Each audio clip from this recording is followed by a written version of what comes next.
Hey everybody, good evening and welcome to Indie Strong episode 4. Can you believe I've been doing this for a month? Because I can't. Seems like I just started it yesterday and here we are, number 4. So yeah, but I mean, nobody has to tell me how time flies because I definitely know, especially since we celebrated Baby Bear's first birthday yesterday. I know, I can't believe it either. I cannot believe it's been a year. It's been a crazy, crazy year where all I've felt is pretty much behind, but I mean, who with a newborn doesn't? I guess he's can't call him a newborn anymore. Can't even call him a baby anymore. Guess he's officially a toddler. I don't know. He does toddle. He doesn't really walk yet, but he's definitely into everything. He is very curious, I guess is the way I'm supposed to put that. Dude bonks his head on everything. Gonna buy him a helmet for his birthday because seriously, he's got another little bruise up on his head. And from the tile, his head is big and it's just not proportioned yet. Yeah, he'll grow into it, right? Okay. Anyway, and speaking of growing, he's growing so fast and he's eating everything. Like, I knew that boys ate more than girls. I mean, that's simple science, I guess, but I didn't realize it was going to start at birth. This kid, he ate his whole plate, which rivaled his sister's. His sister is 8, by the way, in case you don't know. Rivaled his sister's, and then he crawled over to Daddy, begged from Daddy. Daddy's stuff was too hot. He added this garlic reaper sauce that, well, I don't know why anybody wants to do that to their food, but he does, and whatever. It's very hot. And then he crawled over to me, and I gave him some of my food. And then he crawled over to his sister and just started grabbing stuff off her plate. We're just like, are you kidding me? I mean, he had plenty to eat. I mean, seriously, we're not starving this child, I promise. But my word, he just could not get enough to eat. And I don't know if he just thinks like he's missing something. Like we have something that he doesn't, because for so long that was the case, I guess. Because he was done with baby food pretty early on. Once he tasted Mama's cooking, he was like, yeah, that's the stuff. Don't give me that parade nonsense. I want that green beans so that I can chew on. Yeah. So anyway, he had his first cake yesterday. That was adorable and sticky. So if you want to see that, that's on my Facebook page. There's a little video of him eating cake for the first time. And it just reminds me, I don't know if you guys watch Gilmore Girls or not, but I'm a huge fan. I've watched all of the episodes, I don't know how many times, but I think it was in the reboot. Luke was talking about kids, and he was like, they're annoying because they always have jam hands. It's like no matter where they're at, their hands are sticky. They have jam hands. There's no jam around, but the kids have jam hands, right? Yes, kids jam hands all the time, sticky, and I don't do sticky, which is weird because I don't like sticky, but they're always sticky, and he was a sticky mess yesterday. So anyway, enough about me and my family and my mommy crisis of my little baby being 1. And I was telling somebody the other day, I said, I think it's more potent to me this time because I know it's the last one. With the kiddo, we planned on having another one. We weren't planning on it taking 8 years, but so I never really took that moment to just stop and be like, oh, well, this is the last time I'm going to have a baby, a little infant, a little bottle eater, So, yeah, anywho, okay. You guys didn't come here to talk about the cat, distract me. You guys didn't come here to hear me talk about my kids, even though they're awesome, if I do say so myself. Let me just brag for a second on my daughter. She's been taking art classes at the Bartlesville Art Association, and she did this today. Is that not awesome? Okay, she's been working on it for a month. Don't get me wrong. But is that not awesome? I'm so impressed by her talent. I mean, she comes by it naturally. I mean, I have some art talent, but most of it comes from my mom and my sister, who are super talented, and my grandpa, who just passed as super talented. So, I mean, we've got art in our veins. My grandma, we found pictures that my grandma painted probably back in like late 80s, and I got one of those framed and back today, so I'll have to show it to you next time because it's in the other room. I'm not going to run in there and get it, but we do have a lot of artistic talent on this side. And of course, most of y'all know that my sister Brandy does 95% of my covers. And so I'm really lucky. All right, let's get to the questions. All right, enough about me. All right, I say enough about me, but this first question is totally about me. Tell me more about the goals you set for yourself, by Nola in Colorado. Thanks for sending that in, Nola. So my goals depend on what I'm working on and when I need to get it done. So I work on more than one project at a time, which I've told you guys this before. Usually I have 4 to 5 projects at once that are going on, but I always have a focus project. That is the one thing that I work on every day, no matter what. Doesn't matter if I'm doing Facebook Live that day. Doesn't matter if the kid has gone crazy all day. Kids have gone crazy all day. Has it been a Monday or what? You mamas know what I'm talking about. It has been a crazy Monday. I saw some other people posting about homework drama. Oh, I feel you. Anyway, okay, so there's one project I work on every day, no matter what, unless it's a day off. Work on it every day. That's my focus project.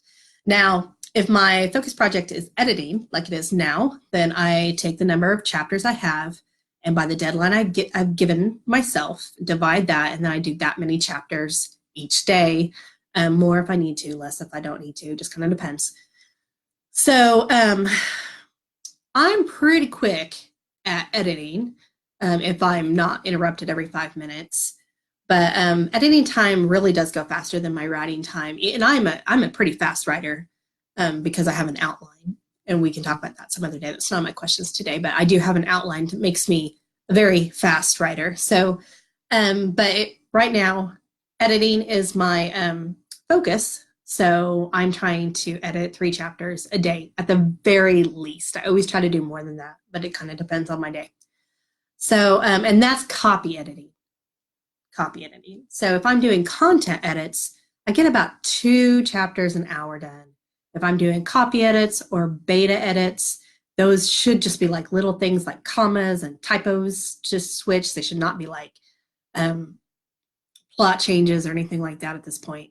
So content, you might be changing some plot, making things clearer or less choppy.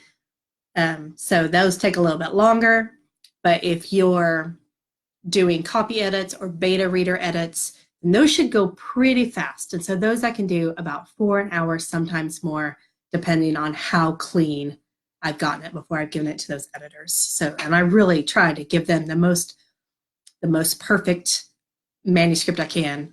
I make it as perfect as I can before I hand it to them. That's less work for me later.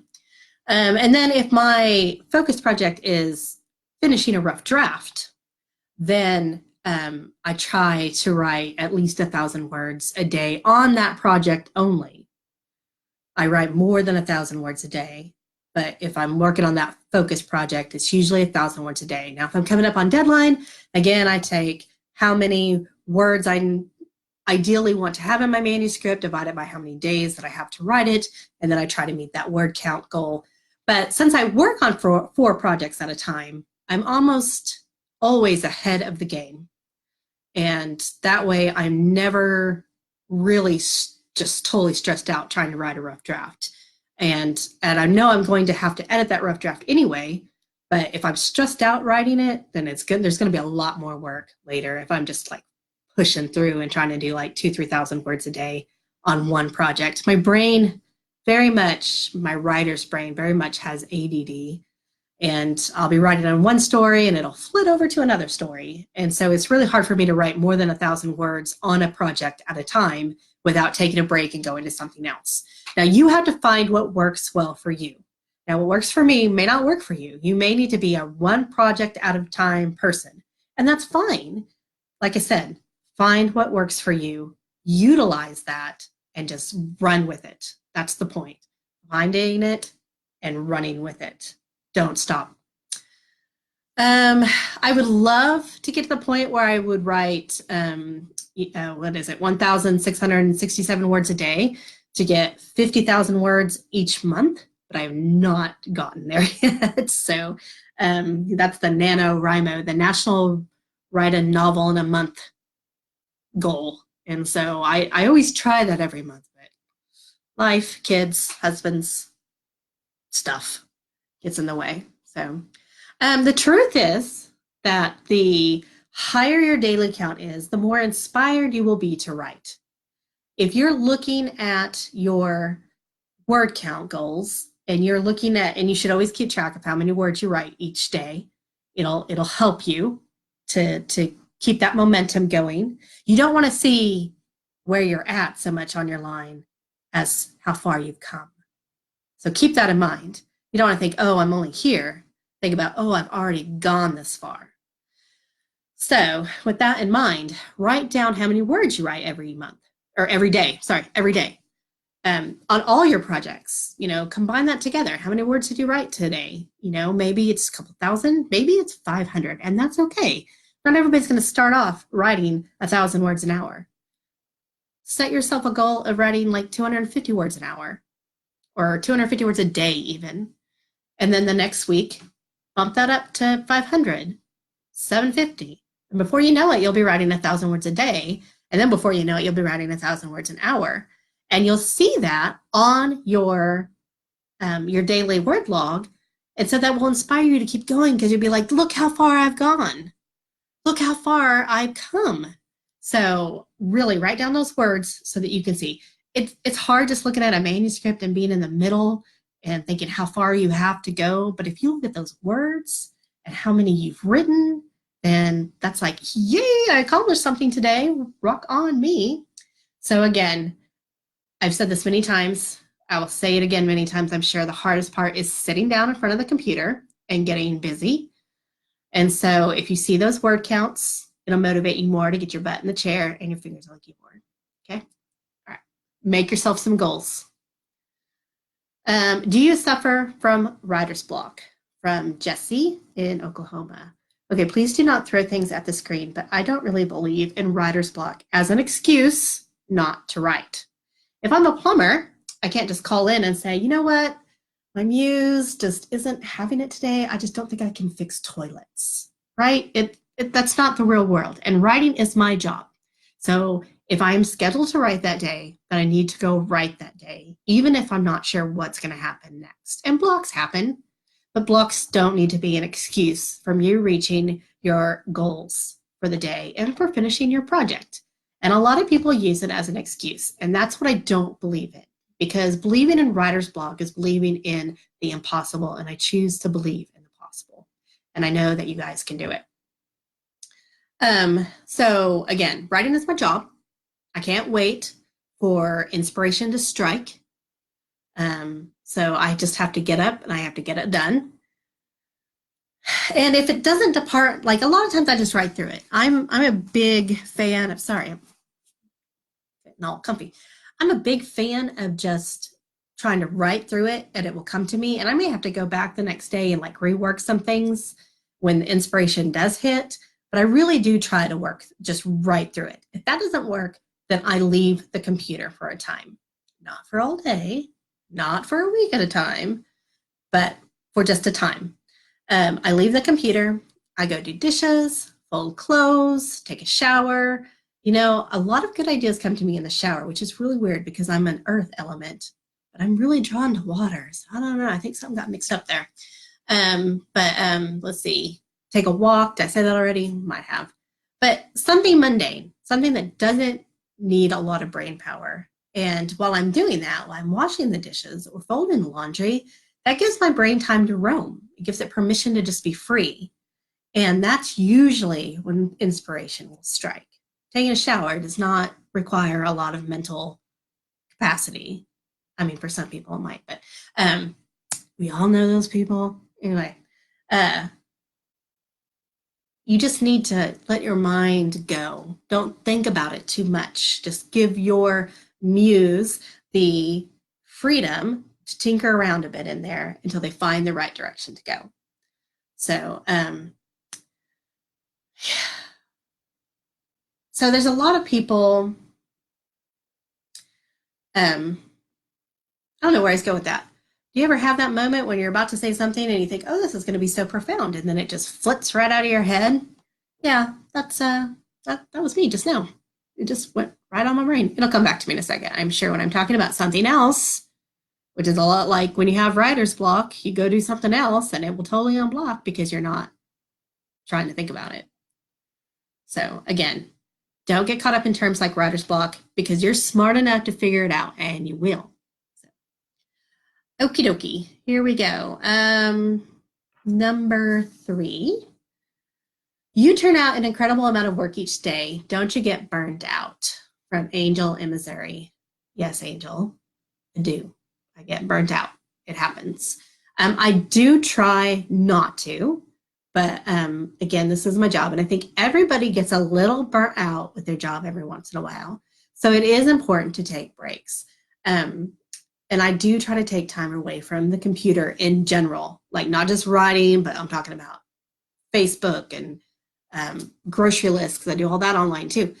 I just try to take a break from the machine part of it. I take every Sunday off. I really spend that time with my kids. They are my focus. We play games, we watch movies. We have a good time together most of the time. They are children.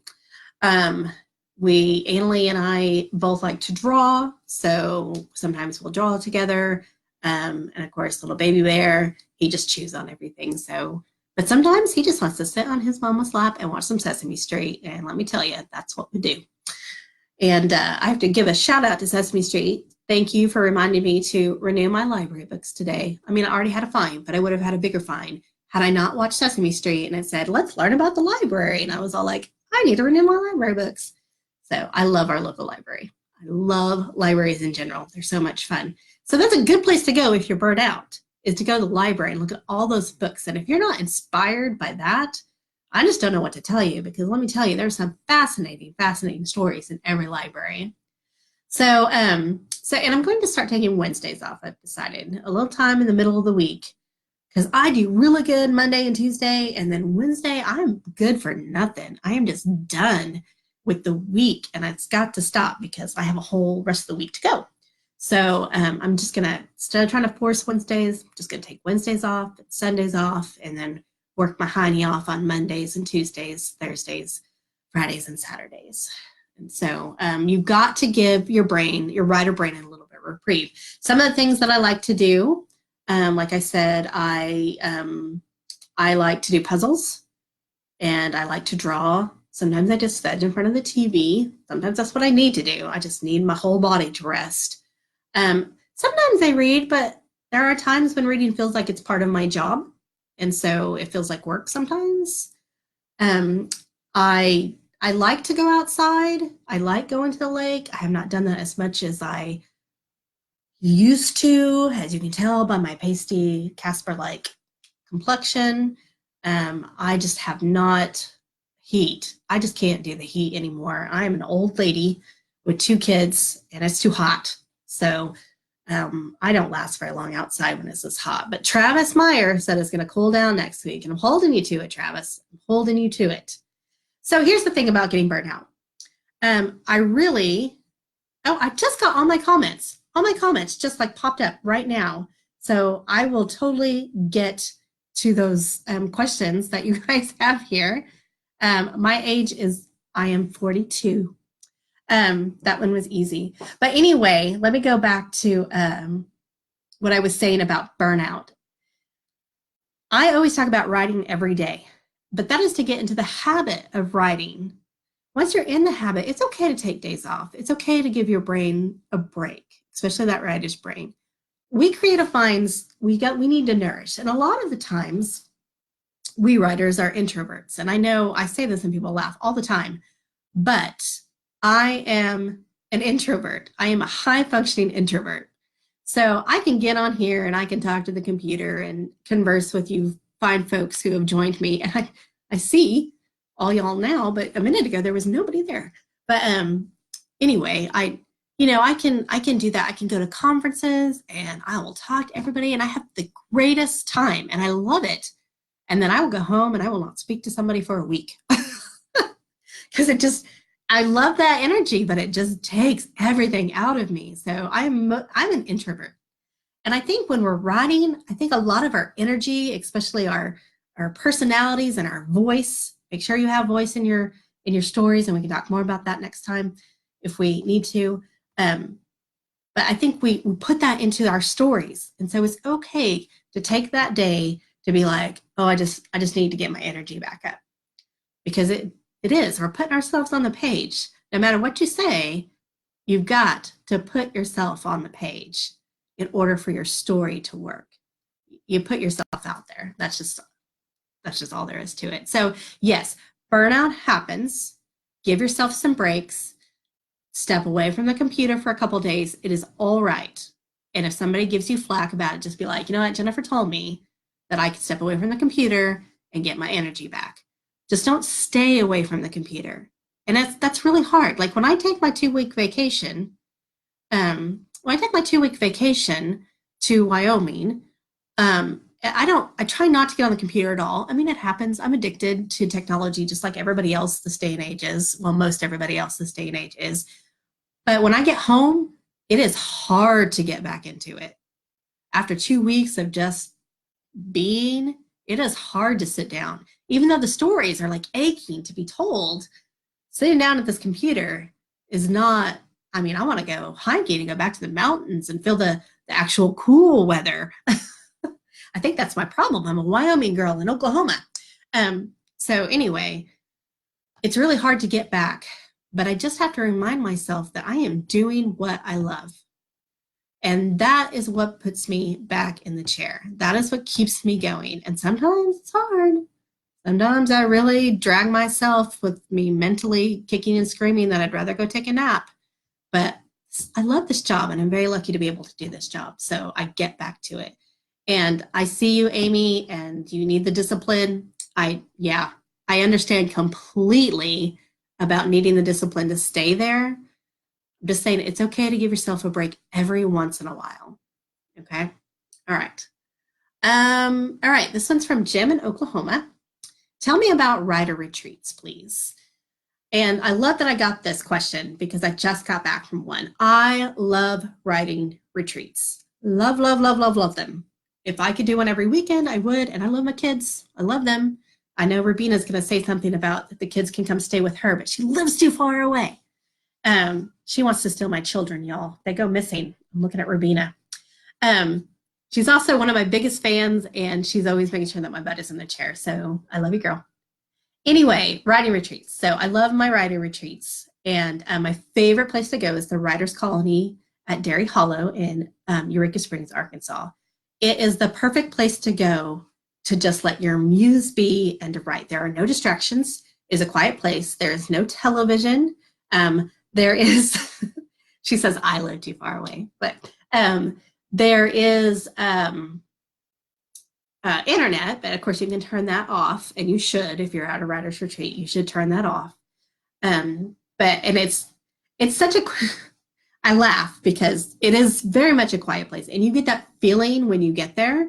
In fact, year before last when I was there, I had got everything. It was my very first night. I had everything set up. I'm ready to go the next morning, and I'm laying in bed and I'm reading, because I'm going to get up early and I'm going to get it done. And I see something out of the corner of my eye, and I kind of look over, but I don't see anything. I don't find anything. And so I think, oh, it's my hair. I don't know how many times my hair has scared me every day when I wake up, but you know what I mean. And so, the peripheral hair, I thought, okay, well, so I go back to reading, and then all of a sudden I feel the spider on my neck. Okay, I don't like spiders. I don't like them at all.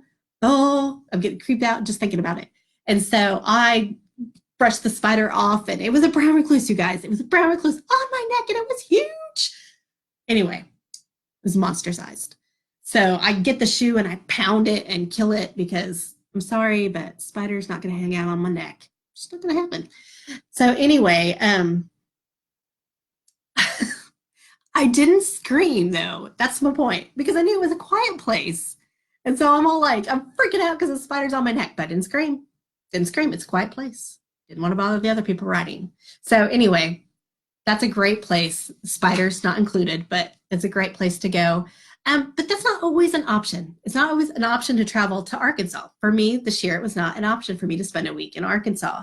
I have a baby. I have a family. And so I found a really great deal on a hotel that was just 90 minutes away, and it was attached to a casino. Now, this works fine for me because I don't like to gamble. I actually did gamble. I used the hotel shampoo on my hair, and it is awful. But that was the only gambling that I did. Now, if you're a gambler, if you like to gamble, then don't book a room at a casino. That's horrible. But it was fun for me. The room was clean, it was quiet, and I got a ton of stuff done. I got a huge stack of my edits done and an additional over 5,000 words written in 2 days. And so that's because I could focus. I wasn't worried about the dishes or the laundry or the sweeping or the errands or the school stuff. All I had to do was focus on work, and it was just 2 days, and it was glorious. And I loved every minute of it. Sometimes you can't do that, and I understand that. I have a very supportive partner in my life. So if it wasn't for my husband, that wouldn't be something that I could do. If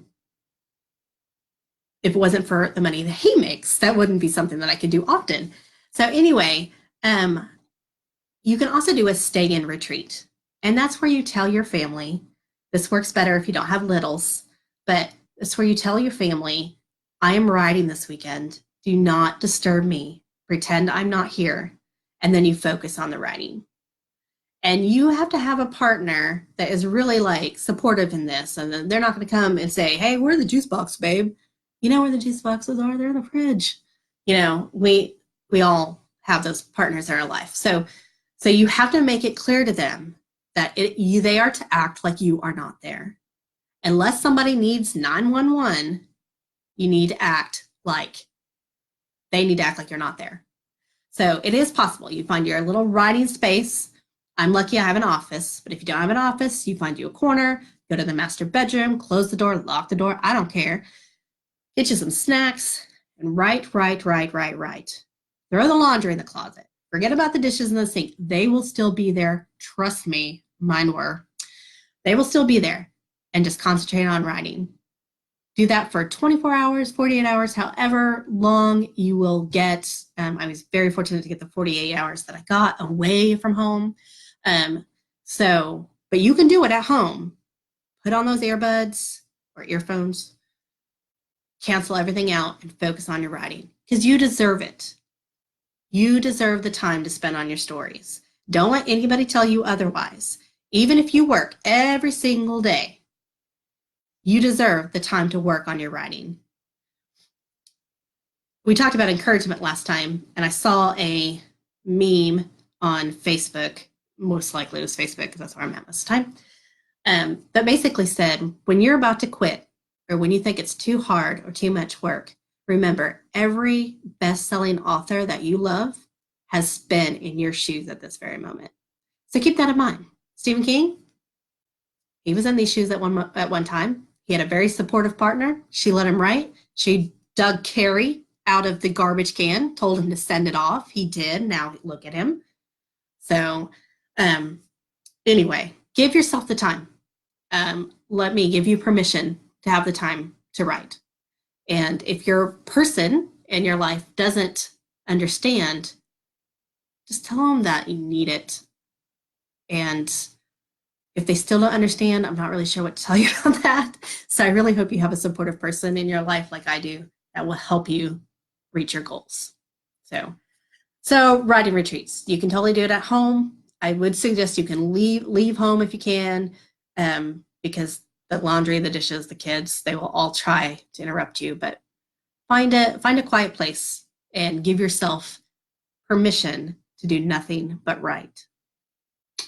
Okay, I'm going to go long this time. Last time I was short, this time I'm going to go long. What are your favorite writing snacks by Elia? I think I said that right, in Texas. Okay. It may be unclear to you guys, given my fine physique, but I am a junk food junkie. Let me tell you, I have a sweet tooth and a salt tooth, and they love food, all the foods. It's kind of embarrassing, but yeah, no, I have no control most of the time. I do try to chew gum when I write, so I don't mindlessly eat. Like, I really try to be conscious of the fact that I'm hungry and not just wanting to fuel my body because my creative mind is working hard. But I do, when the gum fails, Smarties. Yes, Lynn, I love my Smarties. Oh, and tomorrow's October, which is totally like Smartie month. I will have like a big 4 pound bag of Smarties come tomorrow. No joke. And let's see my word count go up because I'm just high on sugar. Yeah. Totally addicted to sugar. Yeah, that's me. When gum doesn't do the trick, I like Chex Mix a lot, and right now chocolate has been my downfall. Um, Honestly, the candy seems to change with the manuscript. When I was writing Haven, which isn't out yet, I'm working on edits. I could not get enough hot tamales. I don't even want them right now, but when I was working on Haven, it was like hot tamales, hot tamales. When I was working on Autumn's Kiss, it was M&Ms, and Autumn's Kiss will be out in November. My current manuscript is the Ghost of Christmas Past, which will be out next Christmas. Not even close for this one. And it seems like Reese's peanut butter cups are kind of my jam right now. But don't tell my husband because they're like his favorite, and he will steal them from me. Like he steals my Snickers. I swear, if we ever get divorced, all I'm going to have to tell the judge is that he steals my candy, my emergency candy stash, and it will all be good. I will get like 90% of all the monies. So I'm just kidding. I don't want a divorce. Single parenthood is too hard. But seriously, kudos to all you guys that are doing it on your own because I don't know what I would do without Mike. But anyway, I drink lots of water. I love water. I love the taste. I know it's not supposed to have a taste, but I love the taste of water. So drinking a lot of water is not hard for me. I also drink coffee. I also drink Coke, but try not to do that at night. And the worst thing is that I write at night, and that's usually when the munchies hit. And so I really try to be conscious about that. And so every day I try to make a positive change in my eating habits, trying to be healthier. And someday that works, and someday it doesn't. I know you do, girl. Rubina's got my back. Okay, so that's all the questions for today. I know we had somebody ask about being a pantser and outlining. I'm going to go back and look at that so I can actually address it next time and not just ramble on because I've already gone 32 minutes. So I want to talk about my why now. It's really important for you to have a why for your stories, why you write them, why it's important to you. And it can't just be because, like romance, you just want to give hope to the world. There's so much negativity. Sometimes we just want a feel-good, they fall in love and live happily ever after story. There's nothing wrong with putting that hope out there in that form. So I'm talking about my romance collection today. And this is the Anna's Legacy Collection, Volume 1, and it has 4 of my novellas in it. So you get 4 stories for the price of 1. And I don't have a special or anything on this today. And let me tell you why. Because this book, 25% of all the proceeds goes to my family's nonprofit, Anna's Legacy. And unfortunately, I'm not going to be able to do as many book signings as I usually do over the Texas Panhandle, Oklahoma Panhandle, and Liberal Kansas area. It's too hard with my husband's new job and baby boy. He does not sleep when we're not at home. He just doesn't. It takes him 2 days to get acclimated, and by that time, we're coming back. But anyway, so this is the Anna's Legacy Collection. You get 4 stories for the price of 1. I believe it's $12, $12.95 online. You can also get it on Kindle for $2.99. 25% of this goes to Anna's Legacy, and we give gifts of joy and laughter to people dealing with illnesses. Sometimes it's cash. Sometimes we just say, I know you need some money to help with the bills. Sometimes, sorry, I'm getting distracted by Rubina. Oh, she's such a person that I love. So anyway, sometimes it's in the form of jewelry. Sometimes it's in the form of cash. Sometimes it's just, something that we know will brighten up their day when they're going through a really hard time. And we do this because so many people did this for my sister Anna when she had leukemia. So many people gave her things and sent flowers and get well wishes that we just want to pay it forward. And so, we sell the jewelry. Anna's Legacy is on Etsy. So please go there and I will post a link. And we sell the jewelry too. And 25% of all that goes to Anna's Legacy. We have an Anna's Legacy line that 100% goes to. So please check those out, especially now that we're coming to the holiday season. So you'll be shopping for some friends. So maybe your friends don't need jewelry. Maybe they need a book. 25% of this book goes to Anna's Legacy. So look that up on Amazon. I will be putting a link into the comments. And I guess that's it for today. Yeah, 35 minutes. I guess I yammered on and on and on. So I really do appreciate you guys being here, each and every one of you taking the time to tune in. I know that it's late and I appreciate you being here, and I hope that I get to your questions and I hope that I'm helping you. That's my goal here. That is my only, it is not to sell books, even though if you want to buy a book, I'm happy to sign it. From, you know, if you want to buy a book from me, I guess I should say, I'm happy to sign that and send it to you. Just let me know. But it's not about books. It's about knowing how hard this industry is and wanting to pay it forward. And it's also about, you know, being a writer is very solitary, and being a stay-at-home mom is also very solitary.